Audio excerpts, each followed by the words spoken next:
कि जो वरदान परमेश्वर देता है तो किस लिए देता है? किसके लिए? आपके लिए कि दूसरों के लिए?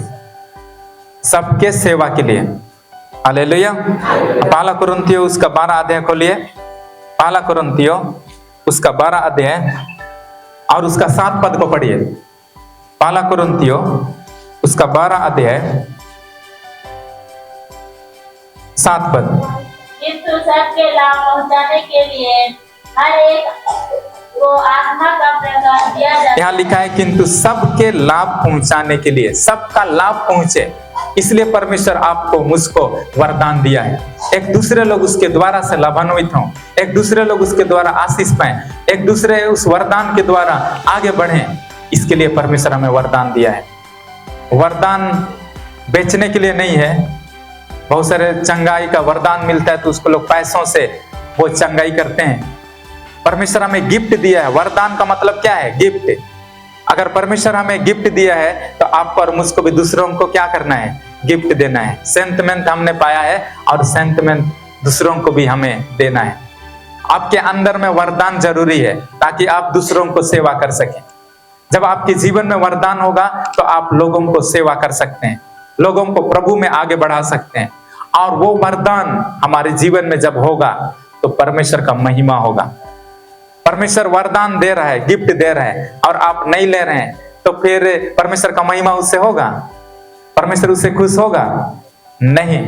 यदि आप में से किसी का बर्थडे है और मैं आपको गिफ्ट देना चाह रहा हूं, आप बड़ा आदमी है, आपके पास बहुत पैसा कौड़ी है, मेरे पास तो कम ही है और इसलिए मैं थोड़ा कम दाम का ही गिफ्ट खरीदा हूं और मैं लेकर के आया हूं आपको देने के लिए, तो आप दूसरा तरफ मुंह मोड़ रहे हैं, तो फिर मेरा बेइज्जत होगा कि नहीं?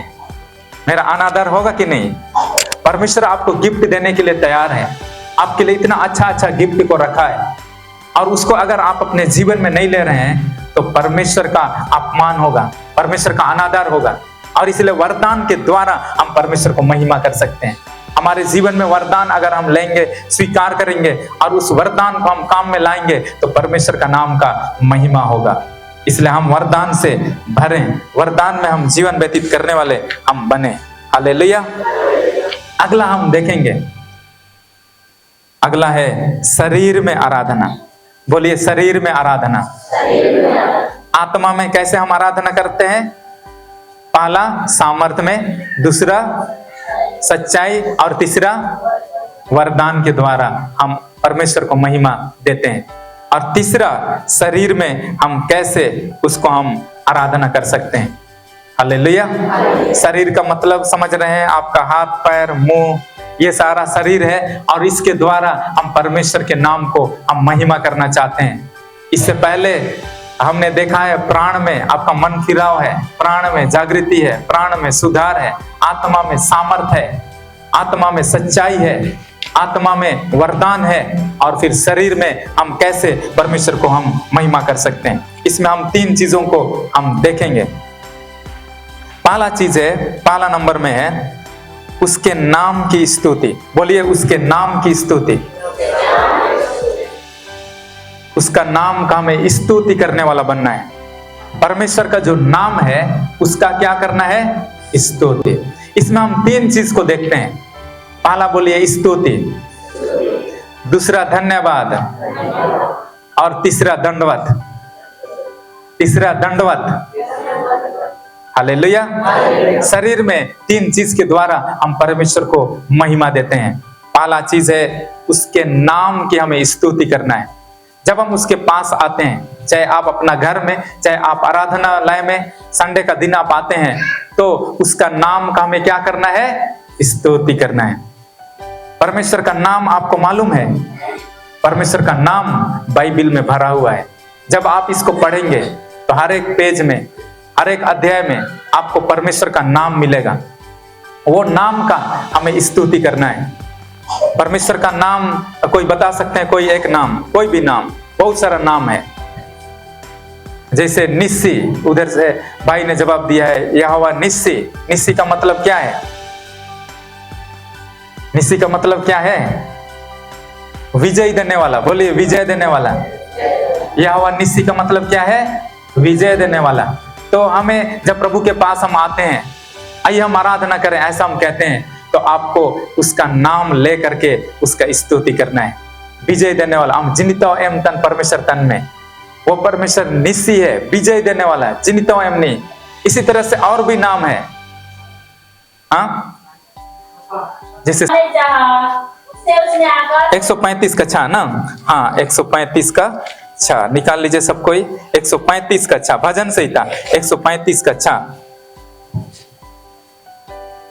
हाँ बोलिए, पढ़िए। जो कुछ यहोवा ने चाहा, हाँ जो कुछ यहोवा ने चाहा, उससे उसने आकाश और पृथ्वी और समुद्र और सब गहरे स्थानों में किया। हाँ सब गहरे स्थानों में किया। लिखा है उसने आकाश में वो काम किया, और उसी तरह से पृथ्वी में और समुद्र और सब गहरे स्थानों में किया है। हालेलुया। तो यहाँ से हम क्या सीख सकते हैं कि परमेश्वर जो है सर्वव्यापी परमेश्वर है। परमेश्वर सब जगह रहने वाला परमेश्वर है, सब जगह काम करने वाला परमेश्वर है। बोलिए, सब जगह काम करने वाला परमेश्वर है। बाइबल में लिखा है आकाश में, पृथ्वी में और समुद्र और सब गहरे स्थानों में किया है। सब जगह उसने किया है, सब जगह वो रहने वाला परमेश्वर है।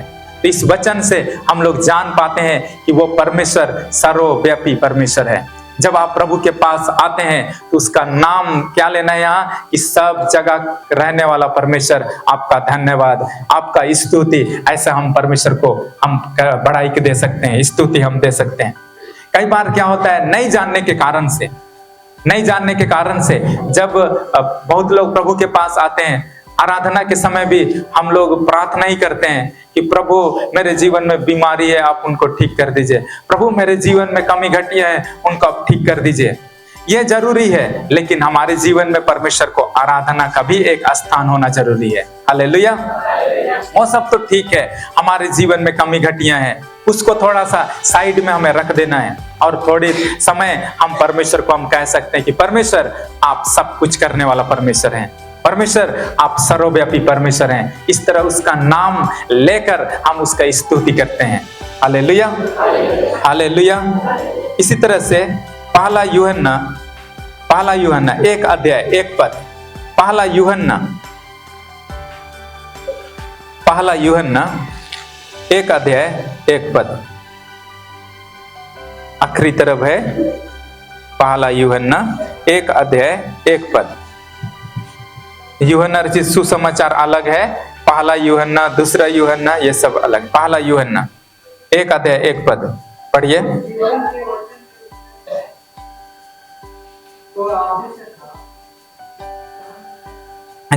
जिसे हमने सुना, जिसे अपनी आंखों से देखा,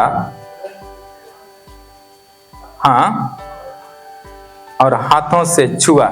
यहाँ इस मसीह के विषय में लिखा है कि आदि से हमने जिसके बारे में सुना था, जिसके बारे में हमने सुना, जिसे अपनी आंखों से देखा, और जिसे हमने ध्यान से देखा और हाथों से छुआ।